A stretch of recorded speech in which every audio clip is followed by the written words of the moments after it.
Okay America, okay world. You've been force-fed a lot of bullshit over the last week about the Boston Marathon bombing. Are you ready for some truth? We have been amazed how many people have told us they don't feel right about the whole incident. It doesn't make sense. It's crazy. You know, people, when you feel something like that, it's your bullshit meter going off. Anyone with an ounce of perception and ounce of instinct can feel this whole thing is whack, but maybe you can't put your finger on how or why. We're going to show you how. The why has yet to be determined. You know that movie Inception, where an idea is introduced into someone's dream state to alter their behavior? What has taken place over the last week is an inception on a grand scale to affect not our dreams but to get us to look away from what's right under our nose. To replace one set of bombers with another. One narrative for another through shock and awe. So what have you been watching here? This, my friends, is the smoking gun. Maybe you've seen a still shot of this, but I would bet most of you haven't seen these frames run in succession, or maybe you didn't know what you were looking at. You're looking at the first bomb sight a second after the explosion. You can see the smoke dissipating, and a man with tattered black pants and a ripped shirt emerging and running away like he has somewhere to be. And what's all this around him? That's the victims. You see it? It's a semicircle of carnage surrounding the blast point. Ground zero. And this man in tattered pants originates at ground zero. Everyone who isn't injured on the ground is grabbing their ears and trying to figure out what just happened. Not this guy. He's out of their lickety-split. Almost like he's running at a different speed. I think you're up to speed now. This is the bomber. That's him. Fleeing the scene after the blast. This is one thing that has thrown people off. They were thinking the bomb was planted and the bomber left before the explosion. Incorrect. It blew up right under him. Let's look at some photos. Who is this guy, this runner? This is him. Black shirt. Dark pants. White hat that must have blown away when the bomb went off. Here with his friend enjoying a lovely day at the races. Let's call them Abdulrahman Ali Al-Harbi in black and Salah Brune in blue. Here they are with their bags. Look at that bag. You see the sag. What a funny shape with stress lines coming to a point. Looks heavy. That is a pressure cooker bomb on its side. And in his friend's bag? Another bomb? Could be. Now let's go to a front view. There he is. Looks like he's having a good time, doesn't it? He doesn't look nervous at all. Now you may have noticed something's missing. Where's his bag? He slung it down and it's resting underneath him. Right between his feet. This is very important. Let's look at the people around Ali Al-Harbi. Who's this? This is Lou Lindsay. She died in the blast. She's incredibly close to Al-Harbi, who ran out relatively unscathed. Why? Well folks, it's all in how the pressure cooker bomb exploded. Here's a picture of an exploded pressure cooker bomb. When it blew, the seals around the rim failed, sending the force of the explosion primarily in two directions. Same thing happened in Boston. The bag was sitting between Abdulrahman Ali Al-Harbi's feet. It exploded with the lid facing out toward the street, killing Lou Lindsay, Crystal Campbell and maiming many others. The bottom of the cooker blew backwards, knocking people over and blowing out the store window. Do you see that? It did not explode up. If it had, Al-Harbi would have rained down all over Boston in a shower of jihad. This fucker is the luckiest motherfucker on the planet. So maybe someone else dropped the bomb right next to him and he just has amazing reflexes and uncanny luck, you say? Not a chance. If the bomb had been to either side of him, he would be down with the other victims. Look at that semicircle of carnage again. The only way he walks away from this is if the bomb is right under him. Allah was smiling on this fucker. Originally we thought he was trying to be a suicide bomber and go out with a bang, but now we believe that assessment is incorrect. This bomb went off early. Homemade shit, folks. Sometimes it surprises you. Both of the bombs were supposed to go off at the same time. Think about it. The other bomb wasn't intended to kill first responders. It was dropped all the way down the street. If you want to get first responders, you leave a bomb close to the site of the first bomb.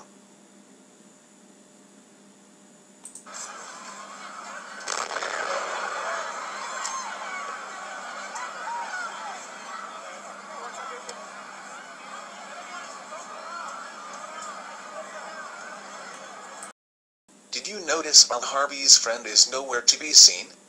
Perhaps he had a delivery to make. Back to Abdul Rahman Ali Al-Harbi. Maybe you've heard him called the Saudi National. Here he is in the hospital, looking in high spirits. He went from a person of interest to a soon-to-be deportee. That's right. Your government is sending him back to Saudi Arabia. The US government knows this man killed and maimed Americans. They have both bags the bombs were in. They raided Al-Harbi's apartment and removed evidence. Why would they aid and abet a known terrorist? Because Al-Harbi's dad is a rich Saudi? Because Saudi oil backs the petrodollar, thereby propping up our currency? And what about the Chechens? Were they involved? Were they set up? The government succeeded in throwing enough shit into the fan to weave doubt into many aspects of this case. What isn't in doubt is that Abdul Rahman Ali Al-Harbi carried the first bomb and killed and maimed innocent people.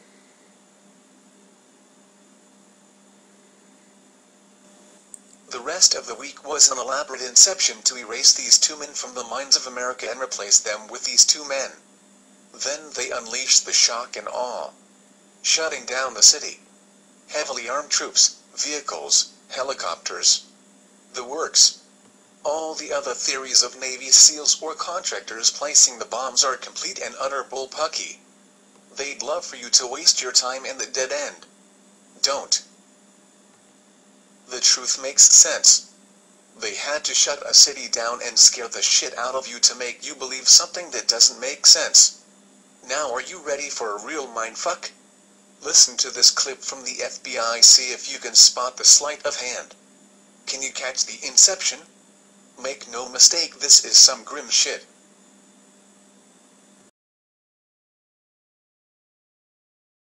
Richard Delorier, I am the special agent in charge of the FBI's Boston Division. Since Monday's bombings, the FBI and our law enforcement partners have been working around the clock and are fully committed to investigating this matter to bring those responsible to justice. Our collective law enforcement team has pursued thousands of leads and tips. As I said 2 days ago, we are working methodically and with a sense of urgency to identify those responsible for the bombings. Within the last day or so, through that careful process, we initially developed a single person of interest.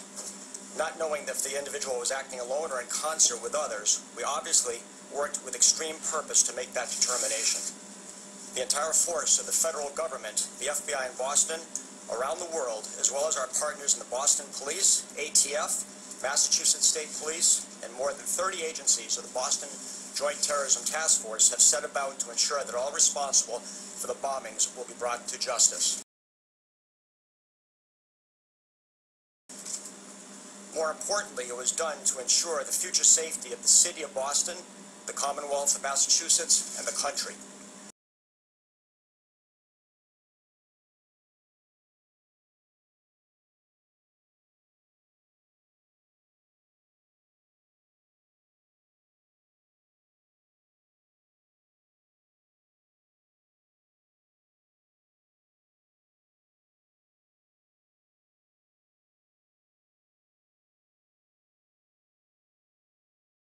Indeed, through that process, the FBI developed a second suspect.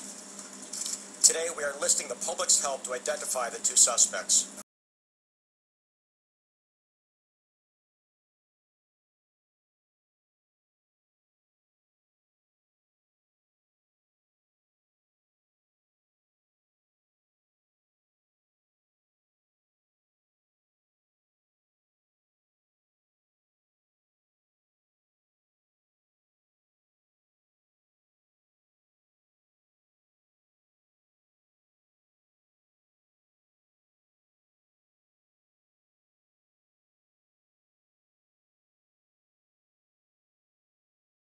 help to identify the two suspects.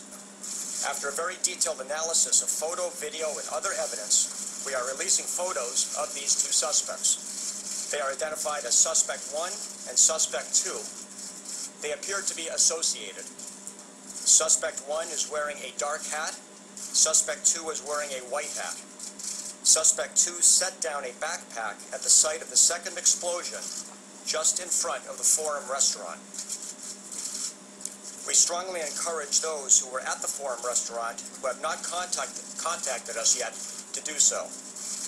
As you can see from one of the images, suspects 1 and 2 appear to be walking together through the marathon crowd on Boylston Street in the direction of the finish line. That image was captured as they walked on Boylston in the vicinity of the intersection with Gloucester Street.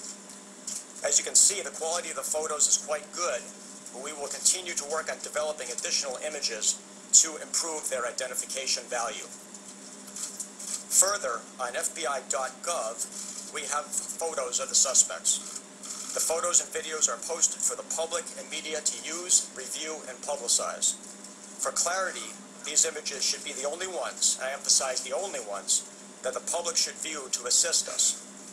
Other photos should not be deemed credible, and they unnecessarily divert the public's attention in the wrong direction and create undue work for vital law enforcement resources.